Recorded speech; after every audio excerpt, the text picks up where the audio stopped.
Hello guys, कैसे हैं आप लोग। मैं हूं अमित तल्डा, आपका फ्रेंड, फिलोसोफर एंड गाइड। चलिए, CAFM new syllabus CS executive दिसंबर 23 का पेपर मैंने स्टार्ट किया था। पार्ट 1 मैंने डाल दिया था। इसमें हम पार्ट 2 में आगे बढ़ेंगे और इसमें मैं आपको 2 से 3 क्वेश्चंस पढ़ाऊंगा, ठीक है, जो काफ़ी टफ थे थोड़े से। चलो आ जाओ। तो मैं पढ़ाने वाला हूं क्वेश्चन नंबर 4। आ जाओ, क्वेश्चन नंबर 4, ठीक है। ए और बी आया था कंसोलिडेशन पे, ठीक है। तो ए और बी हम देखेंगे। सी तो एज इट इज मेरे शायद प्रैक्टिस क्वेश्चंस और मेरे बुक के अंदर का ही आ गया है, ठीक है। तो ये बहुत इजी है, डायरेक्ट मेथड का एक क्वेश्चन है, ठीक है। तो ये मैं इसमें अभी पढ़ाने वाला नहीं हूं, ठीक है, काफ़ी इजी है।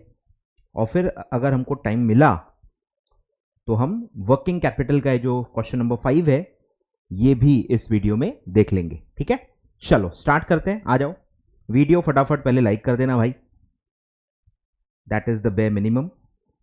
चलो क्वेश्चन नंबर 4 पे आ जाओ।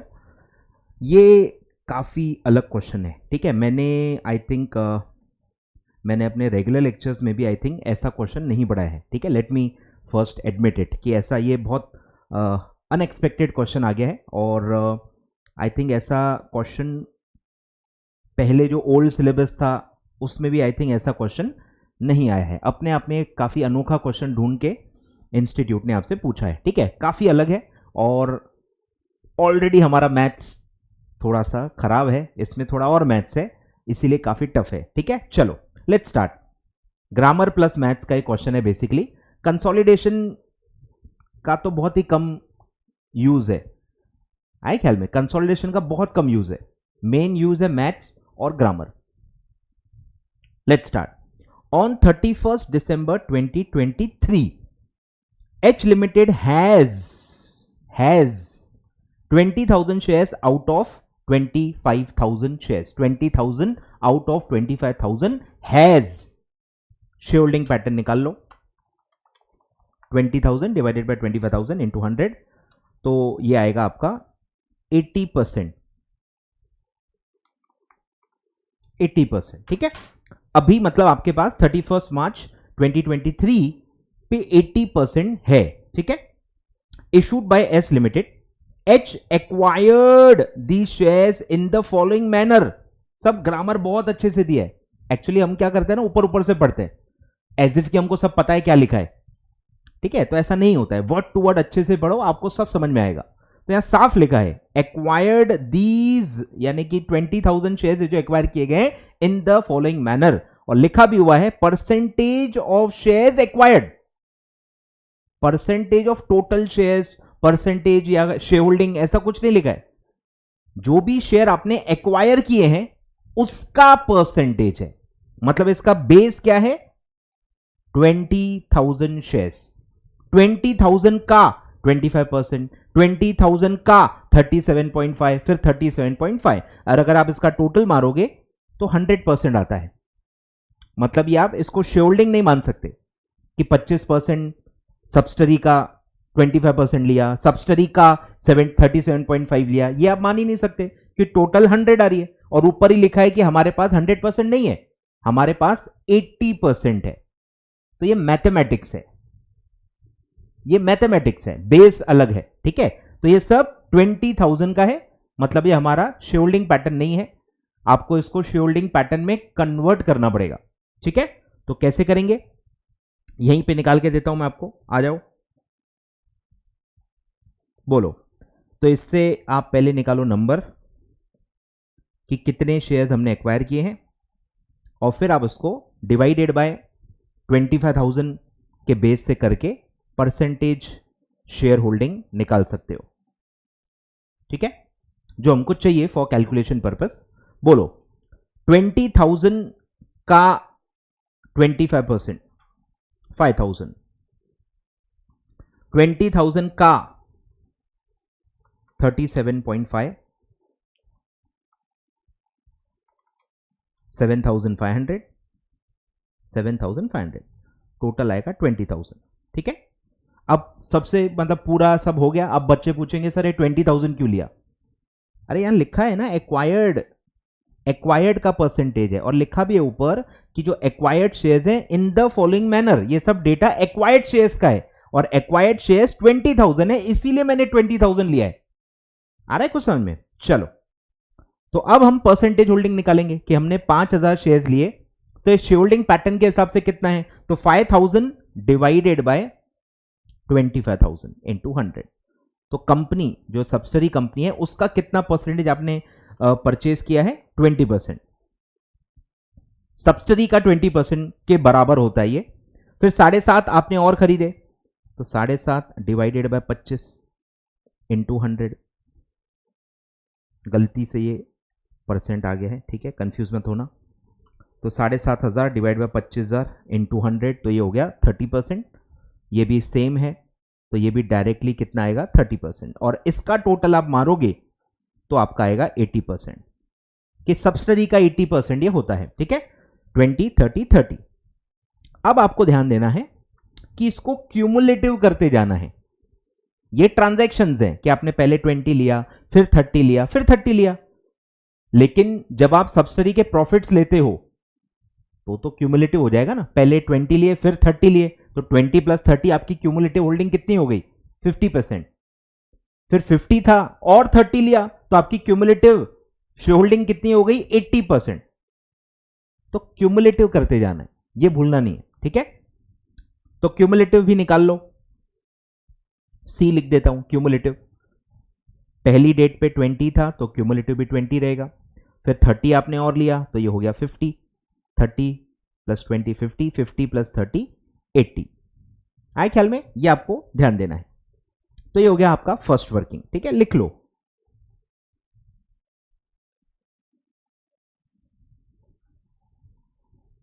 तो हमने पहला स्टेप क्या किया, हमने निकाला परसेंटेज शेयर होल्डिंग, जो हमको आगे काम आएगा, ठीक है। चलो, अब क्या दिया है, एज ऑन 31 मार्च 2022, ठीक है, opening 2022, balance sheet of S exhibited equity share capital of 2,50,000 of 10 rupees shares, reserves and surplus of 1,25,000. During the year 2022-2023, net profit earned by the company was 50,000 that was distributed evenly throughout the year. ठीक है, काफी बढ़िया line है जो आपको use करनी है। 50,000 12 महीने में। एक्चुअल में तो होता क्या है, हर महीने अलग अलग हम कमाते हैं, पर उसको आप प्रॉपरली डिवाइड कर पाओ, इसीलिए ये लाइन दी जाती है कि आप मानो कि हर महीने इक्वल प्रॉफिट हुआ है। 50,000 12 महीने में कमाया है और हर महीने इक्वल अमाउंट हमने कमाया है, मतलब हम 50,000 को डायरेक्टली डिवाइडेड बाय 12 करके एक महीने का प्रॉफिट निकाल सकते हैं, और साल भर हर महीने में उतना ही कमाया है, ताकि आप उसको प्रॉपरली डिवाइड कर पाओ, ठीक है। और फिर दिया है amount of reserves and surplus as on 31 March 2023, यानी कि क्लोजिंग स्टूड एट 1,75,000। तो सब रिकनसाइल हो रहा है।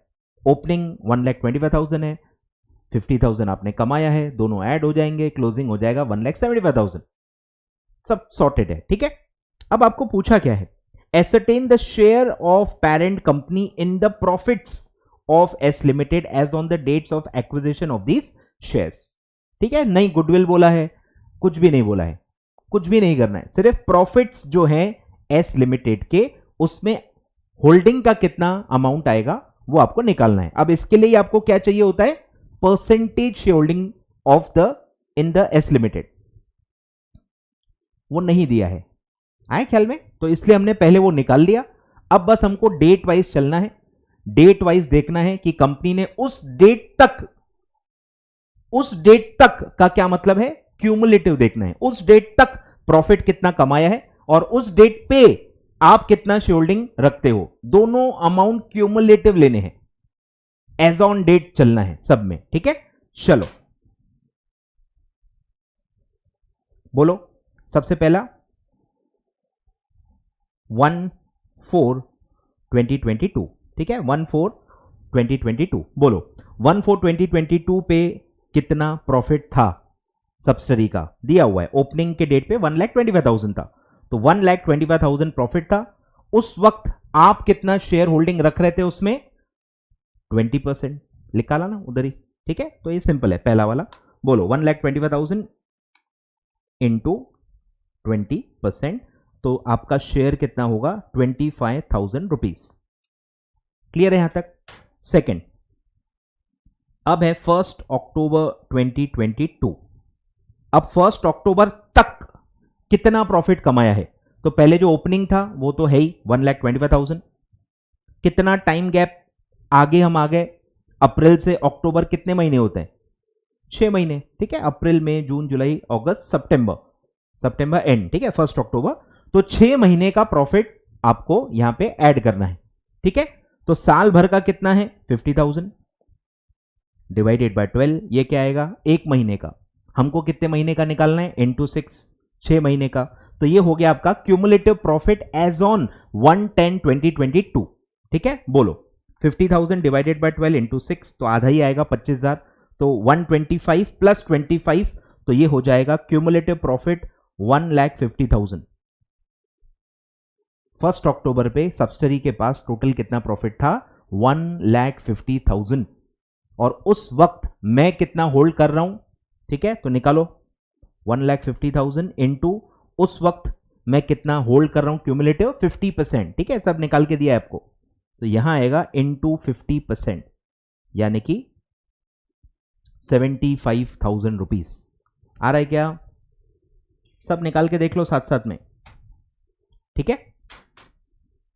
और अब आ जाओ थर्ड 1/1/23, ठीक है। इसमें 3 महीने और आगे आ गए, तो 150 तक तो हम थे ही, वो आप एज इट इज ले लो, ठीक है। 125 प्लस 25 150, ये हम 1 अक्टूबर तक ऑलरेडी हैं।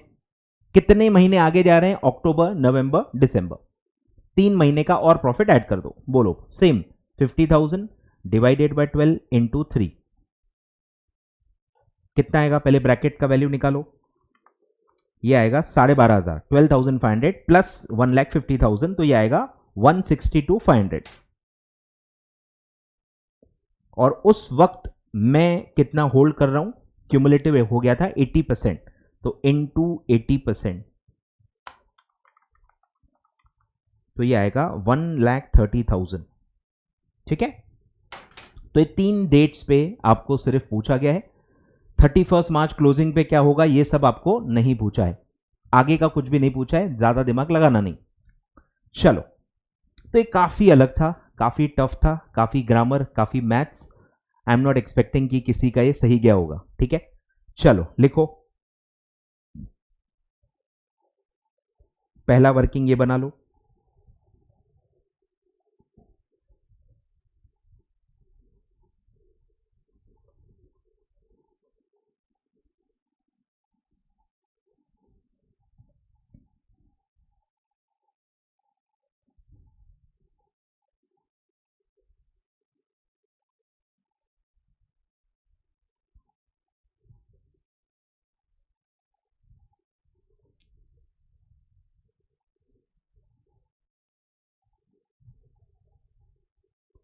चलो आगे बढ़ते हैं। अब आ जाओ क्वेश्चन नंबर 4B।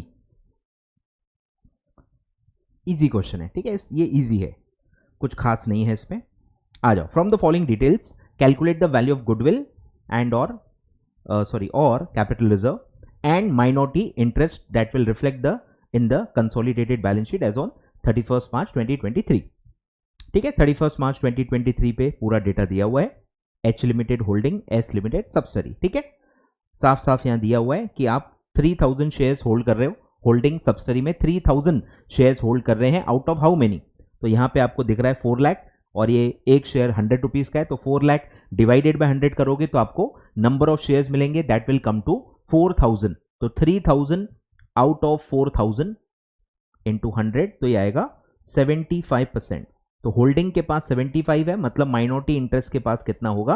रिमेनिंग 25%। 75-25 का ये रेशो है। क्लियर है? सबसे पहला स्टेप होता है शेयर होल्डिंग पैटर्न निकालना। अब दिया हुआ है balance sheet as on 31 March 2022 exhibited profit of 1 lakh and general reserve of 60,000। अब यहां भी दिया हुआ है, ठीक है, डेट ऑफ एक्विजिशन यहां ब्रैकेट में दिया है 1/4/2022, मतलब यही डेट है, यही आपकी डेट ऑफ एक्विजिशन है। तो ये डेट तक का जो भी प्रॉफिट और रिजर्व्स होंगे वो सब प्री एक्विजिशन में आएंगे, और इसके बाद का जो भी आएगा वो सब पोस्ट एक्विजिशन प्रॉफिट्स में आएगा। ठीक है, तो गुडविल कैपिटल रिजर्व बहुत इजी है, बोलो फटाफट क्या आएगा, कैसे निकालेंगे,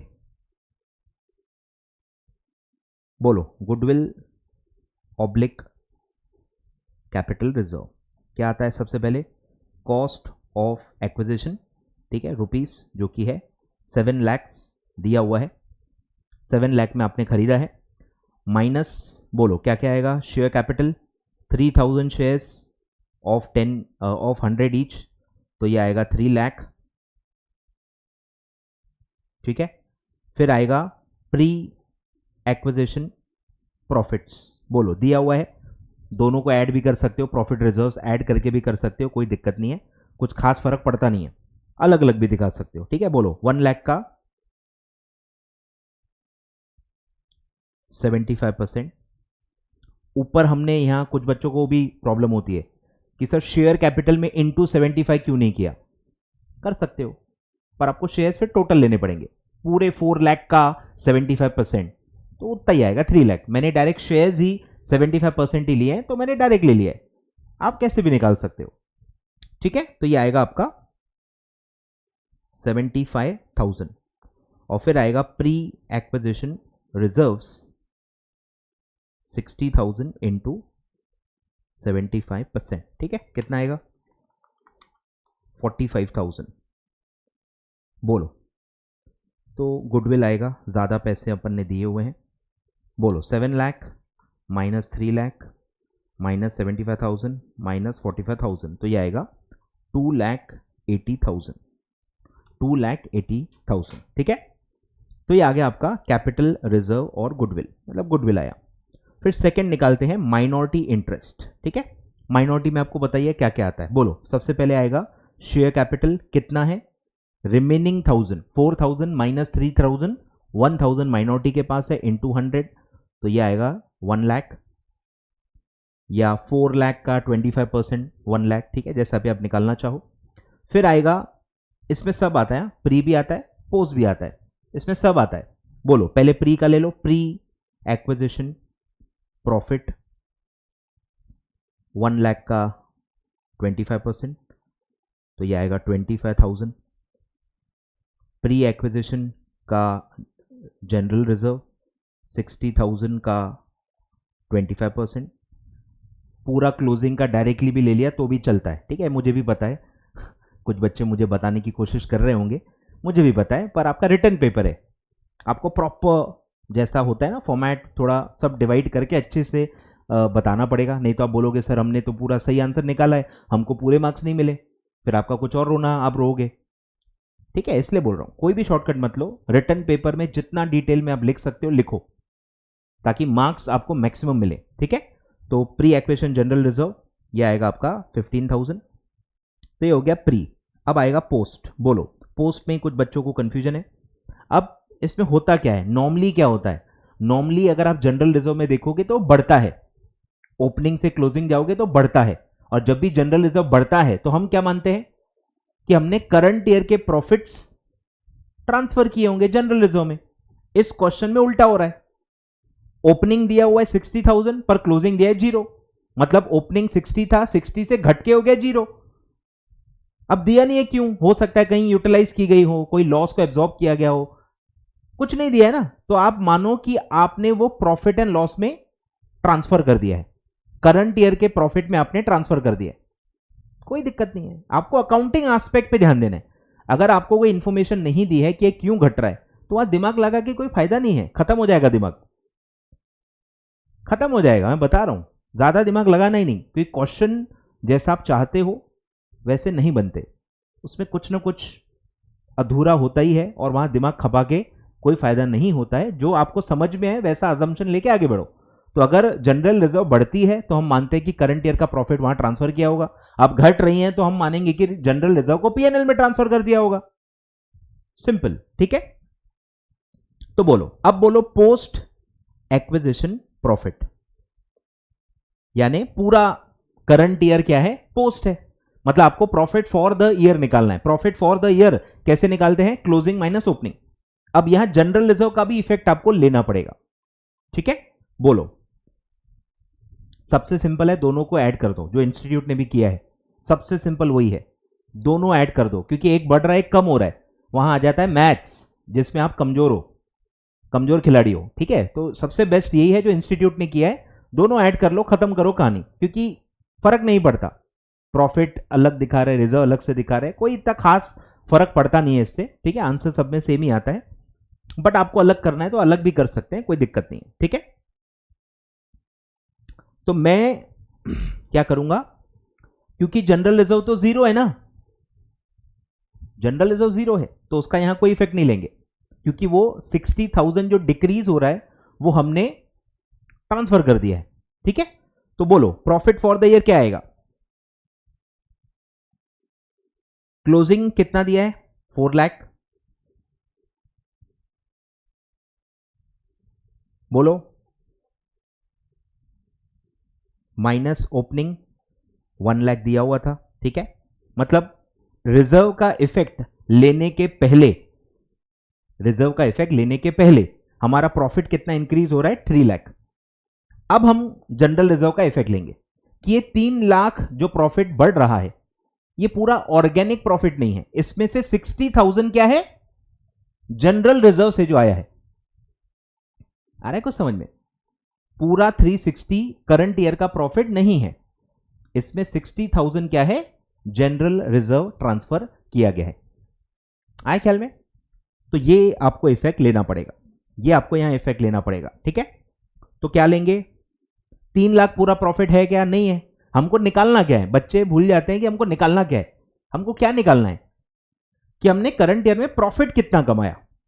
जो भी इंक्रीज हो रहा है उसके दो पार्ट्स हैं, जो भी इंक्रीज हो रहा है उसके दो पार्ट्स हैं, एक है कि आपने कुछ ऑर्गेनिक प्रॉफिट कमाया है, प्रॉफिट फॉर द ईयर, और कुछ आपने जनरल रिजर्व से ट्रांसफर किया है, समझ रहे हो। टोटल इंक्रीज है 3 लाख, उसमें से 60 हटा दो तो आपको बचा हुआ जो मिलेगा वो प्रॉफिट फॉर द ईयर होगा, ठीक है। तो मैं इसलिए यहां पे माइनस करूंगा, माइनस जो पूरा 60,000 का डिक्रीज हुआ है वो मैं यहां से हटा दूंगा, तो क्या हो जाएगा, सिर्फ प्रॉफिट फॉर द ईयर कितना कमाया गया था वो आपको यहां पे पता चलेगा। तो 3 लाख माइनस 60,000 तो आएगा 2,40,000, तो 2,40,000 प्रॉफिट फॉर द ईयर है, इनटू 25%,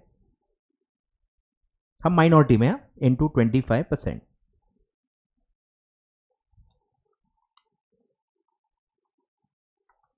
तो ये आएगा 60,000। क्लियर है क्या, और जनरल रिजर्व आएगा ही नहीं क्योंकि वो तो जीरो हो गया ना, समझ में आ रहा है। आपने क्या किया, डिक्लाइन वाला जो इफेक्ट था वो आपने ऑलरेडी ऊपर माइनस कर दिया है, मतलब उसका इफेक्ट आ गया उसमें। अगर आपको डिक्लाइन का इफेक्ट अलग से लेना है तो वो ऊपर से माइनस मत करो, अकाउंटिंग है भाई, डबल इफेक्ट चलता है। अगर आपको ऐसा चाहिए कि मैं जो डिक्रीज है वो अलग से माइनस साइन में दिखाऊं तो ऊपर से 60 मत माइनस करो, सेम आंसर आएगा। 3 लाख पूरा ले लो, 3 लाख का 25% ले लो, फिर 60,000 नेगेटिव में ले लो, उसका 25% नेगेटिव में दिखाओ, सेम ही आएगा। आ रहा है कुछ ख्याल में। अब क्योंकि मैंने ऊपर 60,000 माइनस कर दिया है, अब मैं 60,000 अलग से नहीं दिखा सकता क्योंकि मैंने वो माइनस कर दिया है, ये आपको समझना पड़ेगा, अकाउंटिंग, ठीक है। तो मैंने ऊपर 60 का इफेक्ट ले लिया है, इसलिए मैं अलग से यहां पे पोस्ट एक्विजिशन जनरल रिजर्व ऐसा कोई आइटम नहीं लूंगा क्योंकि वो जीरो हो चुकी है, ठीक है। और जो डिक्रीज हुई है उसका इफेक्ट मैंने ले भी लिया है, तो कितना आएगा,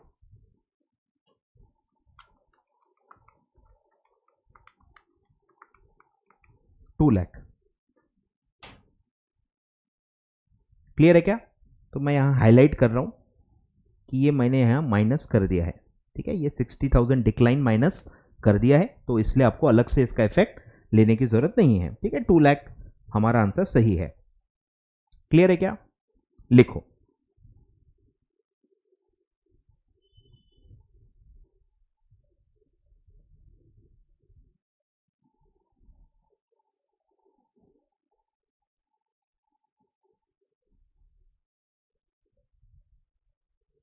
चलो अब आगे बढ़ते हैं। अब मैं लूंगा सीधे लंबा question which is question number 5। Easy था एक्चुअली, थोड़ा सा बस उसमें एक पार्ट थोड़ा सा ट्रिकी था, कोई बात नहीं। आ जाओ क्वेश्चन नंबर 5, एफएम का पहला क्वेश्चन जो है ये एफ क्वेश्चन नंबर 5। पहला पार्ट एकदम सिंपल है, वर्किंग कैपिटल एस्टिमेशन।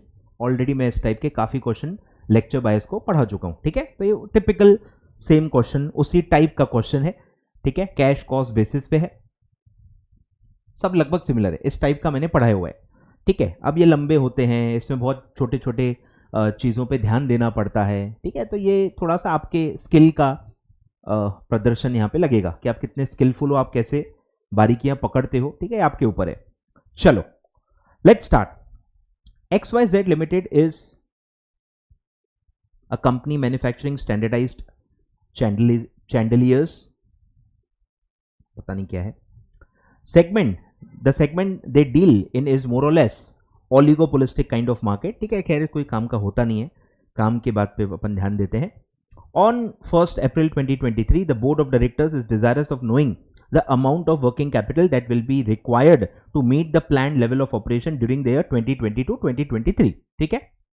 आने वाले साल का हम एस्टिमेशन निकाल रहे हैं। Following details have been provided, आपको कैपिटल स्ट्रक्चर दिया हुआ है कि हम इक्विटी से लाएंगे, शेयर कैपिटल से लाएंगे 2 करोड़ और डिबेंचर्स से लाएंगे 50 लाख, मतलब मेरा पूरा कैपिटल एम्प्लॉयड कितना है 2.5 CR, उसमें से मेरा 1 अप्रैल 2023 पे फिक्स्ड एसेट्स हैं 1.25 CR, ठीक है। ये सब बैलेंस शीट बनाते वक्त काम आएगा और P&L बनाते वक्त काम आएगा, ठीक है, ध्यान दो। Production and sales during the year 2022-2023 is expected to average out to 500 units per month, दोनों सेम रहेंगे। इन्वेंट्री का इफेक्ट मतलब नहीं लिया गया है, ठीक है, मतलब ओपनिंग क्लोजिंग या तो सेम है या तो नहीं है, तो प्रोडक्शन और सेल इक्वल इसमें माना जाएगा। 500 यूनिट्स पर मंथ, ठीक है, per month. During the previous year ratios of costs to selling price, ठीक है, लिखा हुआ है सब, ratio of costs to selling price, मतलब इसका बेस क्या है, सेलिंग प्राइस। सेलिंग प्राइस के बेस पे ये कॉस्ट का कैलकुलेशन है, इसीलिए इसका टोटल 100 नहीं आएगा। कोई ना कोई एक बच्चा मिलेगा, सर इसकी टोटल 100 नहीं है। अबे 100 कैसे होगी? 100 का मतलब क्या हुआ, मतलब no profit no loss. Cost का रेशो 100 अपना सेलिंग प्राइस पे है, तो वो 0 अगर आता है मतलब नो प्रॉफिट नो लॉस होगा ना भाई, पूरा 100 नहीं आना चाहिए। जो डिफरेंस है मतलब वो आपका प्रॉफिट है, ठीक है। Which are also likely to be maintain in the current year as well, ठीक है, लिखा हुआ है कि ये आगे भी मेंटेन होगा, तो इसको यूज कर सकते हैं। रॉ मटेरियल 60% है of selling price, direct wages 10% of selling price, overhead 20% of selling price, ठीक है। ये होता है 90%, मतलब रिमेनिंग 10% आपका प्रॉफिट है। क्लियर है, आगे बढ़ते हैं। Following additional information is given this regard, raw material and components are expected to remain in store for an average period of 2 months before they are issued for assembly and production, देखिए raw material holding period 2 months है। Each unit of product expected to be process और 15 days, और WIP holding period दिया है, typical है, ठीक है, ध्यान देना। Raw material holding period, WIP conversion period, finish goods stay in warehouse for an average of 1 month, suppliers of raw material components extend an average credit of 1.5 months, ठीक है। Credit purchase पे भी दिया हुआ है, creditors निकलेंगे इससे। 80% of the sales are on credit, ठीक है, 80% सेल क्रेडिट पे है और 20% कैश पे है। एंड दो credit extended to customers is 2 months, ठीक है। डेटर का क्रेडिट पीरियड है 2 months और क्रेडिटर्स का क्रेडिट पीरियड है 1.5 months। The average collection period is 75 days। अब नॉर्मली ये दो नहीं दिया रहता, नॉर्मली हमारा सिर्फ क्रेडिट पीरियड दिया होता है।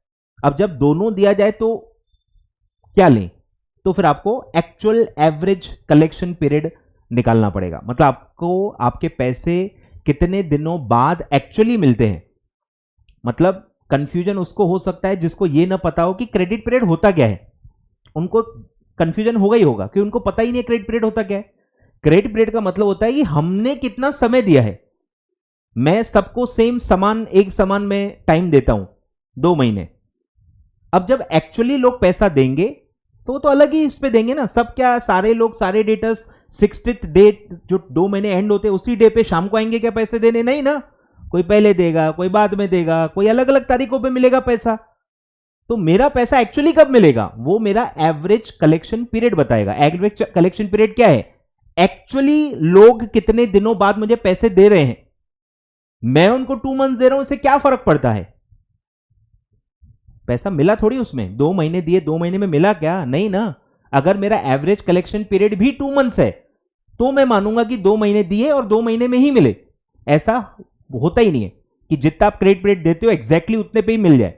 तो अगर दोनों दिया है, नॉर्मली दोनों दिया नहीं रहता, एक ही दिया रहेगा, वो चुपचाप ले लेना पड़ता। यहां दोनों दिया है तो आपको ज्यादा बेटर क्या होता है वो समझना है। तो ज्यादा बेटर एवरेज कलेक्शन पीरियड होता है, क्योंकि वो एक्चुअल होता है कि एक्चुअल डेटर कितने दिनों बाद आपको पैसा दे रहे हैं, तो वो एस्टिमेशन में यूज होता है। ठीक है, तो ये हम यूज करेंगे, ये हम यूज नहीं करेंगे। आगे बढ़ते हैं।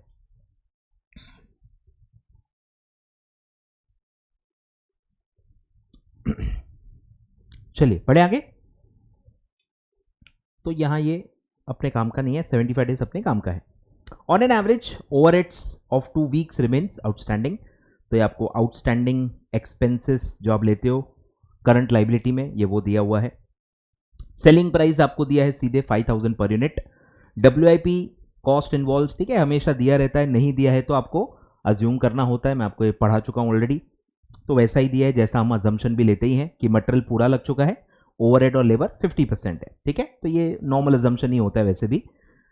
अब ध्यान दो, sundry debtors are to be valued at cash cost. ठीक है, कैश कॉस्ट बेसिस पे आपको निकालना है, लेकिन सिर्फ डेटर, ठीक है, सिर्फ डेटर कैश कॉस्ट बेसिस पे आपको लेना है।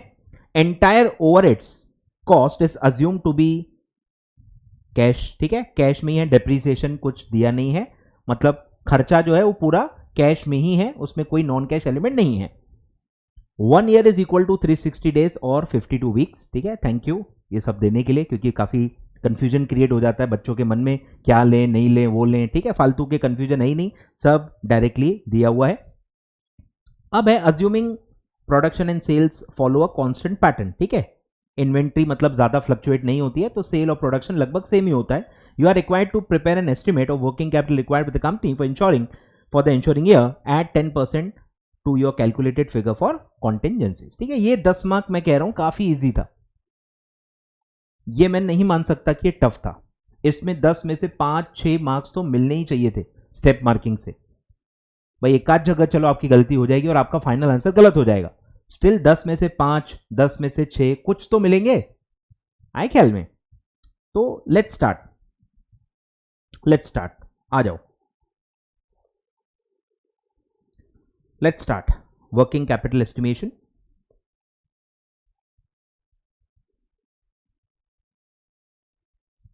डेटा में थोड़ा सा यहां लिख लेता हूं ताकि मुझे बार बार देखना ना पड़े। बोलो 5000 मेरा सेलिंग प्राइस है पर यूनिट, उसका 60%, ठीक है, सेलिंग प्राइस का ही 60% था वो, तो 3000 मेरा रॉ मटेरियल कॉस्ट है,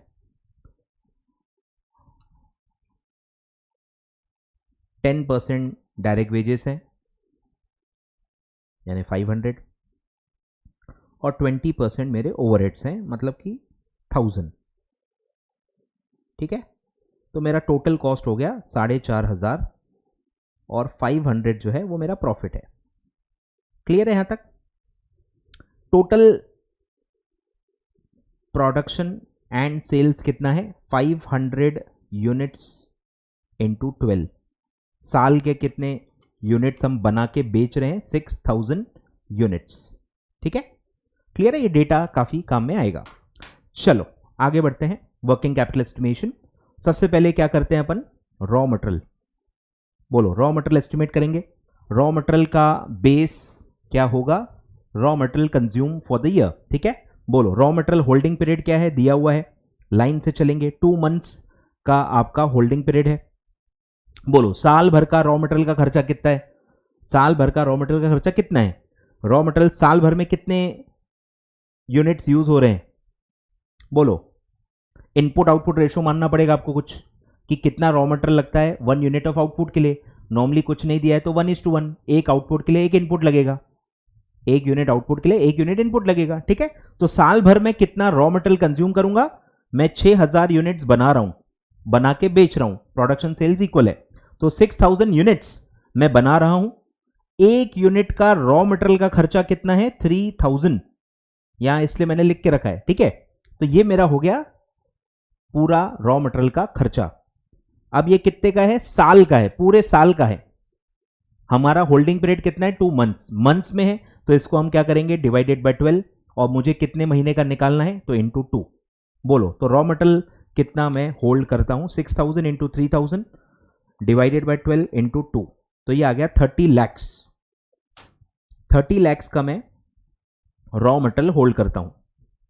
यहां तक सिंपल है, इजी है। आ जाओ, अब आते हैं WIP पे, जो सबसे कॉम्प्लिकेटेड है यहां पे।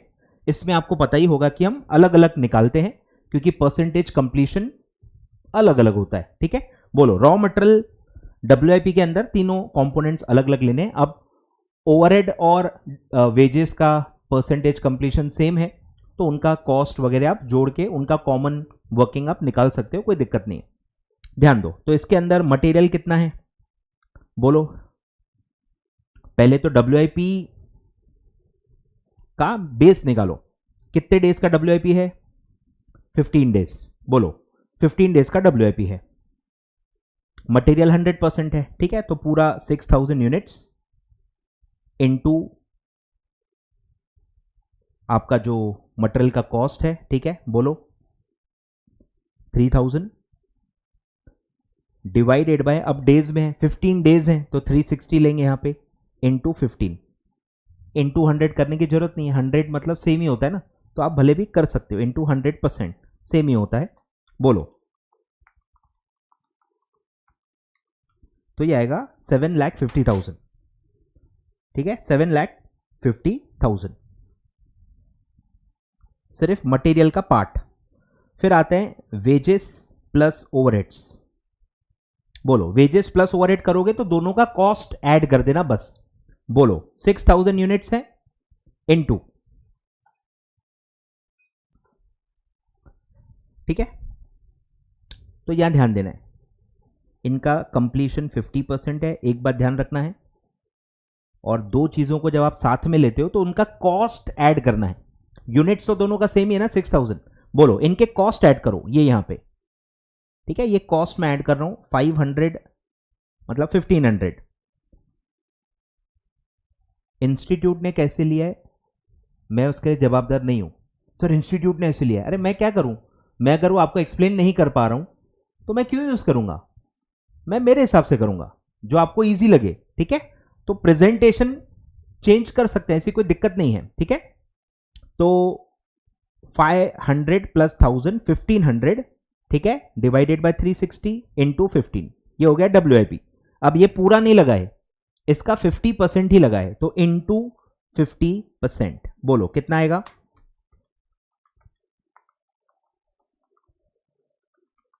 तो ये आएगा 187,500।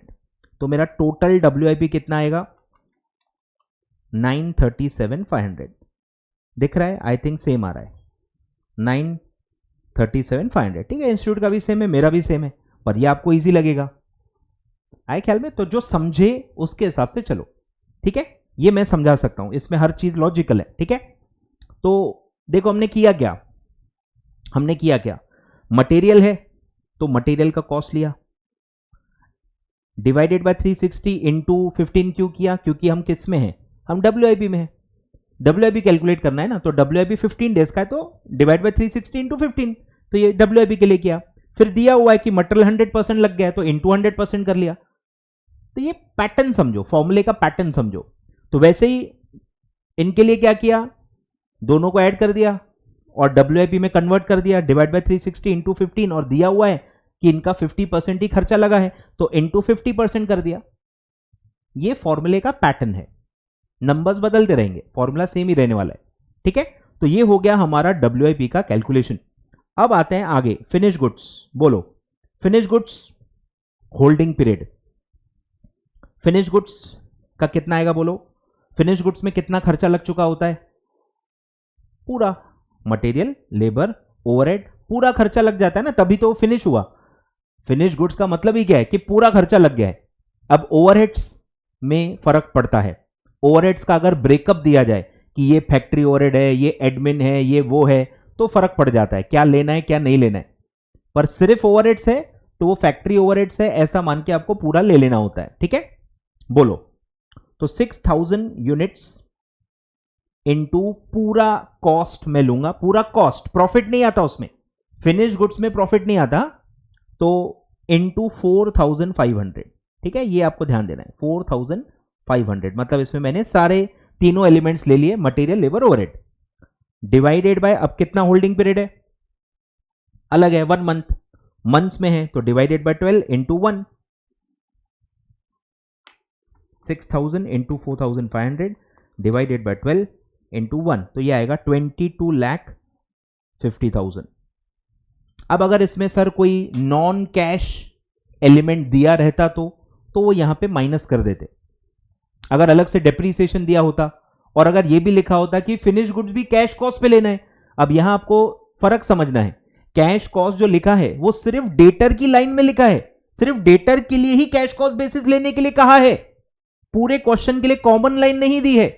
फर्क पड़ता है ना इससे। ठीक है, तो ये डेटर के लिए ही दिया गया है और खैर अलग से कुछ दिया भी नहीं है डेप्रीसिएशन वगैरह, तो कोई कंफ्यूजन की यहां पे कोई जरूरत भी नहीं है। ठीक है, तो आपका फिनिश गुड्स आ गया 22,50,000। क्लियर है। अब आते हैं फोर्थ एलिमेंट पे, डेटर।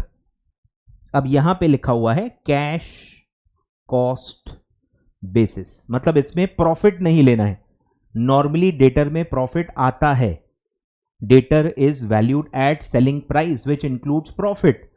अगर ये कैश कॉस्ट न दिया होता तो मैं पूरी सेल वैल्यू पे डेटर को कैलकुलेट करता, पर यहां लिखा हुआ है कि कैश कॉस्ट बेसिस पे लेना है, मतलब मैं एट कॉस्ट लूंगा, कैश कॉस्ट, कैश कॉस्ट। तो कॉस्ट कितनी है 4,500, पूरी की पूरी कैश में ही है। अगर यहां अलग से डेप्री दिया होता तो वो भी माइनस कर लेते। ठीक है, चलो अब ध्यान देना है कि डेटर का कनेक्शन कौन सी टाइप की सेल से है। पूरी सेल क्रेडिट बेसिस पे है, नहीं है, लिखा है ना 80% सेल इज ऑन क्रेडिट, तो यहां पे सिर्फ वो 80% आपको मल्टीप्लाई करना है, कॉस्ट पे कोई फर्क नहीं पड़ता। प्रोडक्शन पूरा 6,000 है, मैं पूरी कैलकुलेशन 6,000 पे करूंगा, वहां 80% का कोई लेना देना नहीं है। कंसेप्ट क्लियर रखो, कहां क्या करना है क्या नहीं करना है। तो ऊपर हमने हर जगह 6,000 ही लिया है क्योंकि मैंने प्रोडक्शन 6,000 किया है। अब मैं डेटर एलिमेंट निकाल रहा हूं, डेटर सिर्फ क्रेडिट सेल से इमर्ज होता है, तो यहां मुझे वो 80% मल्टीप्लाई करना पड़ेगा। बोलो, तो 6,000 इंटू 80%, तो ये मेरा हो गया क्रेडिट सेल। ठीक है, credit sale into cash cost पे है, तो इसीलिए मैं यहां पे 4,500 ही लूंगा क्योंकि कैश कॉस्ट बेसिस पे है। और मेरा क्रेडिट पीरियड कितना है, जो मेरा एवरेज कलेक्शन पीरियड है विच इज 75 डेज, डेज में है, तो मुझे इसलिए क्या करना पड़ेगा, डिवाइडेड बाय 360 इंटू 75 डेज। बोलो कितना आएगा,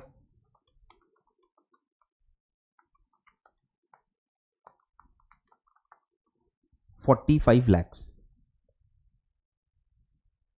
अब ये पूरा क्वेश्चन कैश के लिए साइलेंट है। नॉर्मली इस टाइप के क्वेश्चन में कैश बैलेंस दिया रहता है, assume to be 1 lakh 2 lakh ऐसा दिया रहता है, नहीं दिया है तो नहीं लेंगे। ठीक है, तो ये टोटल करंट एसेट्स हमारे कितने हो गए, निकालो। 30 lakh raw material plus 937,500 WIP plus 22,50,000। कुछ एडवांस का है क्या वो भी देखो, कोई खर्चा अगर एडवांस में होता है तो वो भी करंट एसेट में आता है, कहीं भी एडवांस में कोई ऐसा दिया हुआ नहीं है। ठीक है, तो मतलब वो नहीं है, एडवांस एक्सपेंस या प्रीपेड एक्सपेंस टाइप का कोई एलिमेंट नहीं है। फिर है 45 lakhs। ठीक है, तो ये आ गया 1,06,87,500। ठीक है, ये हमारा करंट एसेट हो गया। अब आते हैं करंट लाइबिलिटी पे, तो इसमें सबसे पहले आते हैं क्रेडिटर्स। क्रेडिटर किसके होते हैं, रॉ मटेरियल के, रॉ मटेरियल खरीदते हैं ना उनसे, तो रॉ मटेरियल का बेस आता है कॉस्ट वाइज। बोलो रॉ मटेरियल का क्रेडिट पीरियड कितना है, लिखा है रॉ मटेरियल कंपोनेंट्स हमको 1.5 मंथ्स का क्रेडिट देते हैं। बोलो सेम, ये भी प्रोडक्शन से लिंक्ड है, तो 6,000 हमने प्रोड्यूस किया इनटू हमारा जो रॉ मटेरियल का खर्चा है 3,000, लेकिन पीरियड कौन सा लेंगे, जितना क्रेडिट पीरियड है, डिवाइडेड बाय 12 इंटू 1.5, बोलो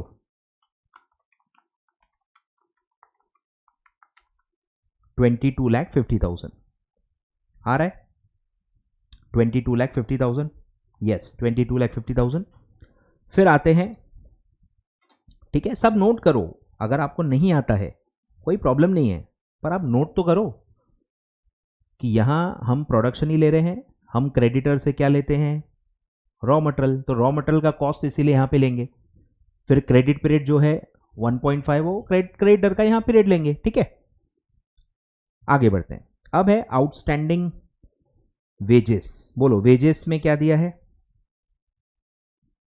अच्छा वेजेस के लिए कुछ दिया ही नहीं है क्या,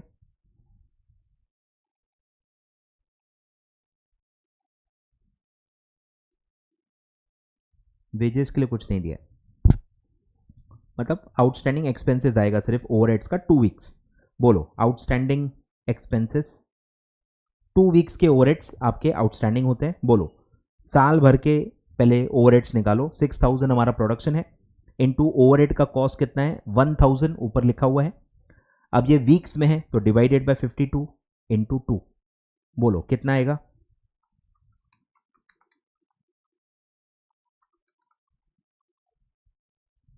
$2,30,769, यस 2,30,769, बोलो कितना आएगा करंट लाइबिलिटी, ऑड अमाउंट आते हैं तो थोड़ा डर लगता है, मुझे भी लगता है, ठीक है, 24,80,769, तो हमारा निकलेगा नॉर्मल पहले working capital, current asset minus current liability, बोलो कितना आएगा 1,06,87,500 माइनस 24,80,769, तो 82,06,731, और फिर उसमें लिखा है कॉन्टिजेंसीज के लिए ऐड करो, तो प्लस कॉन्टिजेंसीज 10%, बोलो इसी का 10%, तो 8,20,673,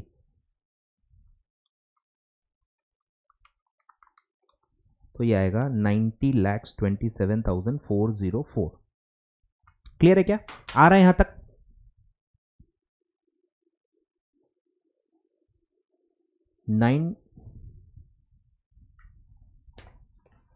हाँ 90,27,404 एग्जैक्ट। तो ये मैं कह रहा था कि ये 10 मार्क देखो इजी था, ये टफ बिल्कुल भी नहीं था, मतलब मैं मेरे बायस के लिए बता रहा हूं, ठीक है, तो ये इजी था, ये आप कर सकते थे मेरे हिसाब से, हल्का फुल्का मैं मानता हूं WIP में थोड़ा सा गलत हो जाता, लेकिन एटलीस्ट रॉ मटेरियल पे देखो 1 मार्क मिल जाता, फिनिश गुड्स एक एक वर्किंग पे एक एक आधा मिला मिला के 5 से 6 मार्क तो आपको मिल जाने चाहिए थे, ठीक है। चलो अब यहां से आगे बढ़ते हैं, जो एक थोड़ा सा अलग ही क्वेश्चन पूछ लिया, कनेक्टेड, पहली बार कि फोकस करो पीएनएल इसी के बेसिस पे, बोलो पीएनएल बनाओ, सिंपल है, बोलो पीएनएल पूरा ट्रेडिंग पीएनएल, फिर सारा कॉस्ट आपको दिया ही हुआ है, अब आप ग्रॉस प्रॉफिट तक तो पहुंच ही सकते हो, मटेरियल लेबर ओवरहेड सब दिया हुआ है, तो आप ग्रॉस प्रॉफिट या नेट प्रॉफिट जो भी उसको नाम दो वो आप पहुंच सकते हो, जिसको आप एक्चुअली ईबीआईटी कह सकते हो, ईबीआईटी तक तो पहुंच ही सकते हो।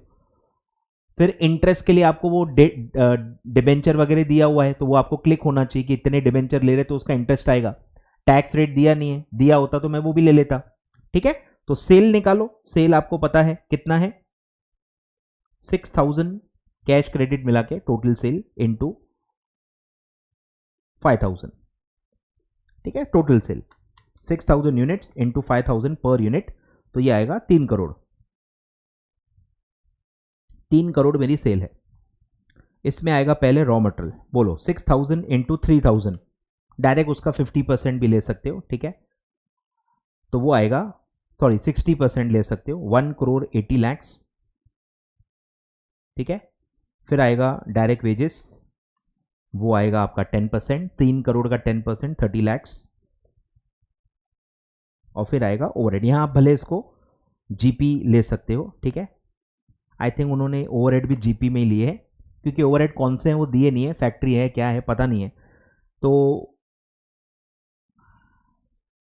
इंस्टीट्यूट के हिसाब से चलते हैं, ठीक है। जो इंस्टीट्यूट ने दिया है, इंस्टीट्यूट ही अपना भगवान है, लेट्स गो बाय इंस्टीट्यूट, ठीक है। ओवरहेड लेके उन्होंने जीपी निकाल दिया है, कोई दिक्कत नहीं, जो आप बोलोगे सरकार वो सही है, ठीक है। ओवरहेड ले लो, कितना 20%, 3 करोड़ का 20% 60 लैक्स, तो ये आपका आएगा आपका जीपी, ठीक है। क्रेडिट साइड ज़्यादा है, माइनस करो इधर, 10% ही आएगा, सब आपको पता ही है, पहले ही लिख के दे दिया है। 3 करोड़ का 10% ही आएगा 30 लैक्स। फिर ये हम कैरी फॉरवर्ड करते हैं, आपको याद होगा बचपन, क्रेडिट बैलेंस है तो क्रेडिट साइड में ये होगा, दिखता ये डेबिट साइड है, जीपी दिखता डेबिट साइड है, पर ये क्रेडिट बैलेंस है कि क्रेडिट साइड ज़्यादा थी। अब जब हम कैरी फॉरवर्ड करेंगे पीएनएल में तो जो बैलेंस होता है उसी साइड ओपनिंग आता है, तो क्रेडिट साइड आएगा, ठीक है। अब यहाँ पे आपको इंटरेस्ट लेना है, 50 लाख का डिबेंचर लिया था आपने, इनटू कितना रेट ऑफ इंटरेस्ट है साल का, 10%, बस ले लो। 50 लाख का 10% 5 लाख, टैक्स दिया नहीं है, नहीं तो वो भी अपन पीबीटी पैट सब निकाल लेते थे, पर ठीक है नहीं दिया है तो हम यहाँ पे नेट प्रॉफिट निकाल लेंगे। बोलो 30 लाख माइनस 30 लाख माइनस 5 लाख 25 लैक्स, ठीक है। ये आपका आ गया नेट प्रॉफिट। तो मैं ये कह रहा था कि ये भी आप आधा तो सॉल्व कर सकते थे, सेल रॉ मटेरियल ये निकाल के 30 लाख तक तो आप पहुंच सकते थे। इंटरेस्ट थोड़ा सा आपको क्लिक होता, हो सकता है सबको न हो, ठीक है। तो ये बहुत ही इजी था, फोरकास्टेड पीएनएल लिख लो भले, ठीक है, ये भी लिख लो, सब लिख लो।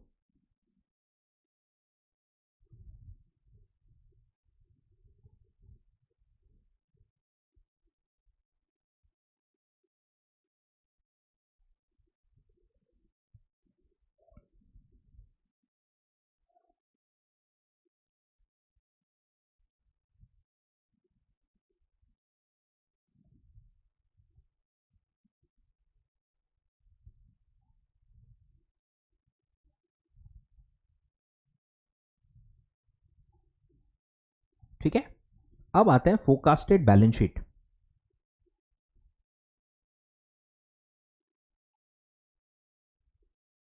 अब यहां जैसे कि मैंने आपको बताया कि कैश नहीं दिया है, कैश नहीं दिया है, एक वो आपको ध्यान देना है। दूसरा है कि ये तो किसी को भी, किसी भी बच्चे को आई थिंक ख्याल में नहीं आया होगा कि हमने जो वर्किंग कैपिटल ऊपर निकाला है वो कैश कॉस्ट बेसिस पे है। हम जब अकाउंटिंग करते हैं, पीएनएल बैलेंस शीट बनाते हैं, तो हम कैश कॉस्ट बेसिस पे नहीं बनाते। जो डेटर का अमाउंट आपको वहां मिला है वो 45 लाख आप यहां यूज नहीं कर सकते, क्योंकि वो कैश कॉस्ट बेसिस पे है। अकाउंटिंग के हिसाब से कैश कॉस्ट बेसिस नहीं चलता, तो आपको डेटर दोबारा निकालना पड़ेगा नॉर्मल तरीके से, आए ख्याल में, तो वो आपको लेना पड़ेगा। अब जब आप वो लोगे आपकी बैलेंस शीट टैली नहीं होगी, और आपकी बैलेंस शीट वैसे भी टैली नहीं होगी। क्यों? क्योंकि अगर आप देखोगे, क्योंकि सब एस्टिमेटेड है, एस्टिमेटेड में सब टैली नहीं होता, मतलब एक ना एक बैलेंसिंग फिगर आता है। तो अगर आप ध्यान दोगे, जो मैंने आपको बताया था कि मेरा लाइबिलिटी साइड में देखो 2 करोड़ का कैपिटल आएगा, मेरे लाइबिलिटी साइड में 50 लाख का ये आएगा, ठीक है। तो ये मेरा 2 का लाइबिलिटी साइड हो गया। अब एसेट साइड क्या होगा, 1.25 मेरा फिक्स एसेट आएगा, और बचा हुआ जो भी है वो क्या होगा, वर्किंग कैपिटल। दो ही एलिमेंट होते हैं ना, दो ही एलिमेंट होते हैं एसेट साइड में, फिक्स एसेट्स और वर्किंग कैपिटल। वर्किंग कैपिटल यहां अगर आप देखोगे डिफरेंस कितना है, 1 CR, तो आपका 1 CR आना चाहिए था, पर 1 CR आया नहीं है, ठीक है। आपका वर्किंग कैपिटल कितना है, 90 लाख है, आपका 90 लाख है, एग्जैक्ट 1 CR नहीं आया, और आ भी नहीं सकता क्योंकि एक एलिमेंट कैश कॉस्ट बेसिस पे था। तो यहां आपको दिमाग में आना चाहिए कि यार कैश नहीं दिया है, तो हम जो भी डिफरेंस आएगा उसको estimated cash and bank balance assume कर सकते हैं। ये आपको ये दो चीजें क्लिक नहीं होती कि एक तो डेटर का बेस बदलना है, डेटर हमने एस्टिमेशन के लिए भले कैश कॉस्ट लिया होगा, उसमें कोई दिक्कत नहीं होती है, पर जब मैं बैलेंस शीट बनाऊंगा, बैलेंस शीट में कॉस्ट कैश बेसिस का नंबर नहीं आ सकता, तो वो मैं नॉर्मल तरीके से निकालूंगा। और दूसरा कि टैली नहीं होती है बैलेंस शीट फोरकास्टेड, तो जो भी डिफरेंस है वो आपको cash and bank balance assume करना पड़ेगा। अगर एसेट साइड कम है तो कैश एंड बैंक बैलेंस। अगर एसेट साइड ज्यादा है, लाइबिलिटी साइड कम है, तो ओवरड्राफ्ट अज्यूम करना होता है। ठीक है, नॉर्मल अजम्पशंस होते हैं। आगे बढ़ते हैं, आ जाओ। तो fixed assets 1,25,00,000, share capital 2 crore, 10% debentures 50 lakhs। ठीक है, मैं वर्किंग कैपिटल पूरा एसेट साइड में दिखा रहा हूं, जैसे हम नॉर्मली दिखाते हैं फाइनेंशियल मैनेजमेंट में। ठीक है, चलो बोलो। अब आएगा यहां वर्किंग कैपिटल, उसका पूरा मैं डिवीजन लिखूंगा। करंट एसेट्स, उसमें आएगा रॉ मटेरियल, बोलो रॉ मटेरियल पूरा सेम आएगा 30 lakhs, WIP 937,500, फिनिश गुड्स भी सेम आएगा 22,50,000। डेटर हम यहां पे दोबारा से निकालेंगे, बोलो डेटर कितना आएगा, पूरे पे निकालना है, मतलब इंक्लूडिंग प्रॉफिट, सेल प्राइस पे निकालना है। तो 6,000 मेरे यूनिट्स थे, उसका 80% मेरा क्रेडिट पे था। यहां पे जो मैंने कॉस्ट ली थी, अब मुझे सेलिंग प्राइस लेनी है।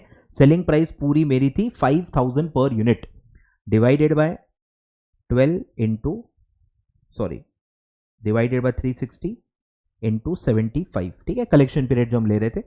तो 6,000 इंटू 80%, 4,800 यूनिट्स इंटू 5,000 पूरा selling price, divided by 360 into 75।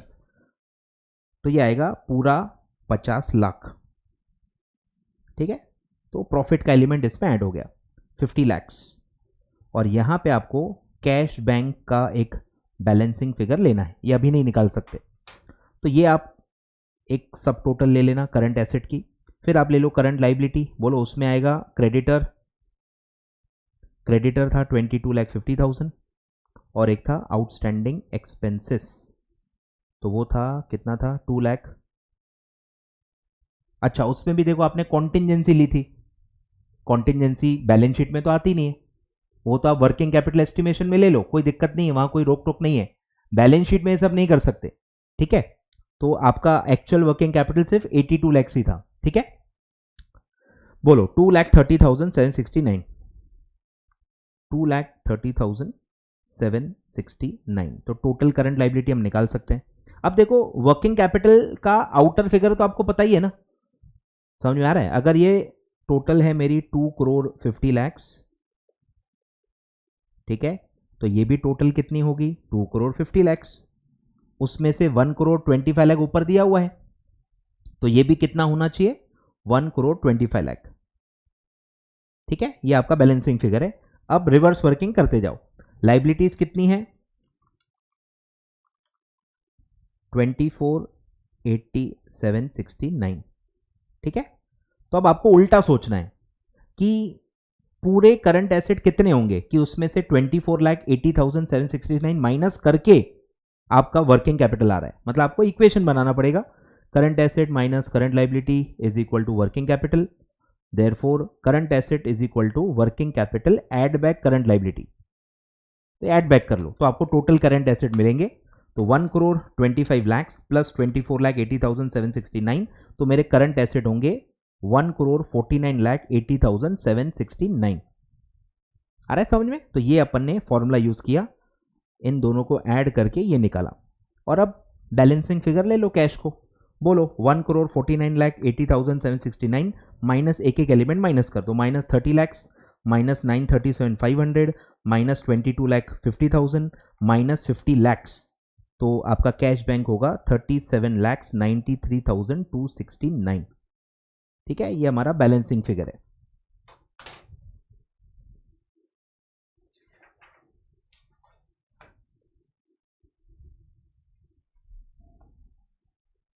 अच्छा, इन्होंने इन्वेंट्री भी दोबारा कैलकुलेट की है।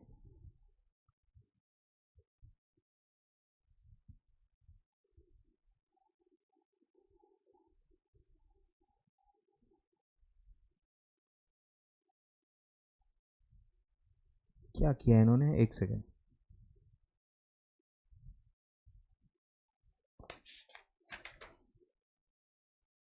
अच्छा, प्रॉफिट का इफेक्ट लेना हम भूल गए। देखो मेरे से भी गलती हो रही है, आप क्या करोगे भगवान जाने। ठीक है, ये प्रॉफिट कहाँ जाएगा ये हमने सोचा नहीं।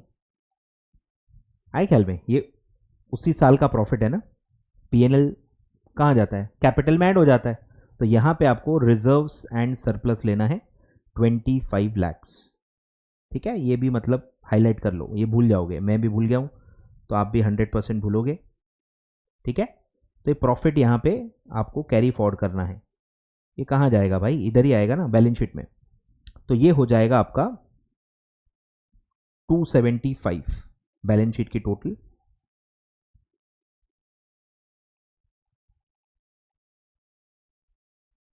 $275।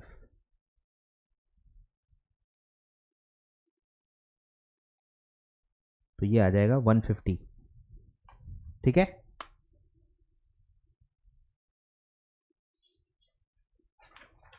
यस 150। सेम रिवर्स वर्किंग कर लो, 1 करोड़ 50 लैक्स प्लस 24,80,769। तो आपके करंट एसेट आ जाएंगे 1 करोड़ 74,80,769। और इंडिविजुअल एलिमेंट्स माइनस कर लो, माइनस 30 लैक्स माइनस 937,500 माइनस 22,50,000। अच्छा, फिनिश गुड्स इनका इन्होंने अलग क्यों लिया है? कैश कॉस्ट बेसिस पे तो हमने नहीं लिया था।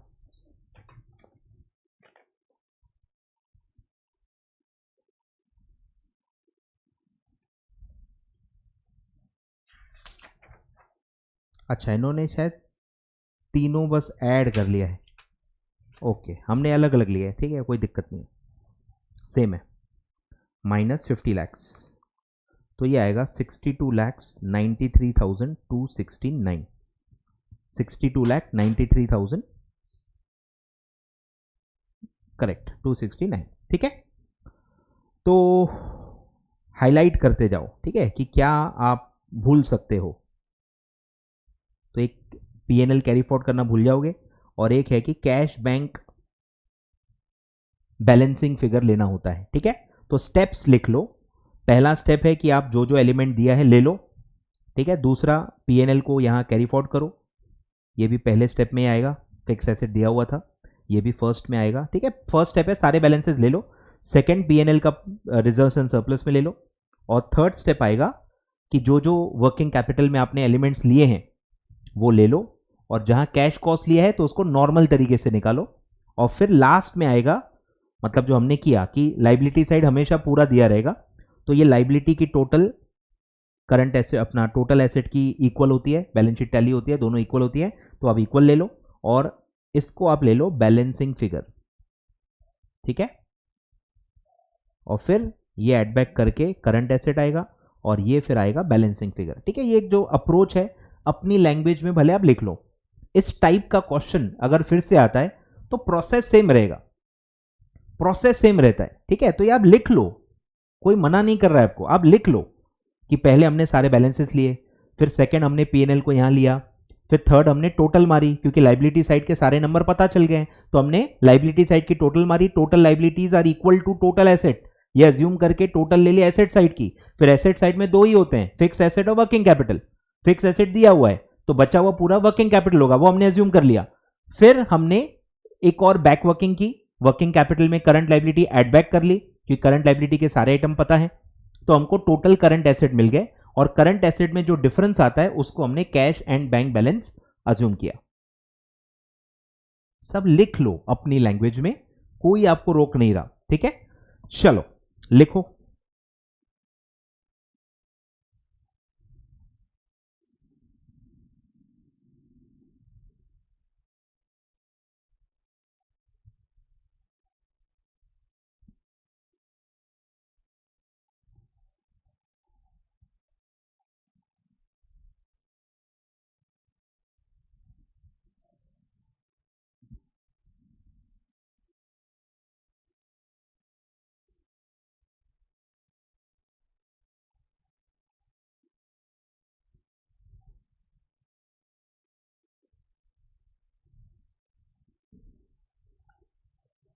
चलो ठीक है, तो ये पार्ट में इतना ही है। आई होप आपको सब कुछ ख्याल में आ गया होगा। चलिए, तो ये था आपका सेकंड पार्ट। एक और पार्ट आएगा जिसमें दो तीन और जो इंपॉर्टेंट क्वेश्चंस हैं वो मैं आपको करा दूंगा, तो वो अपना खत्म हो जाएगा। ठीक है, thank you so much, all the very best, and do like the video and subscribe my channel for more such videos. Thank you so much.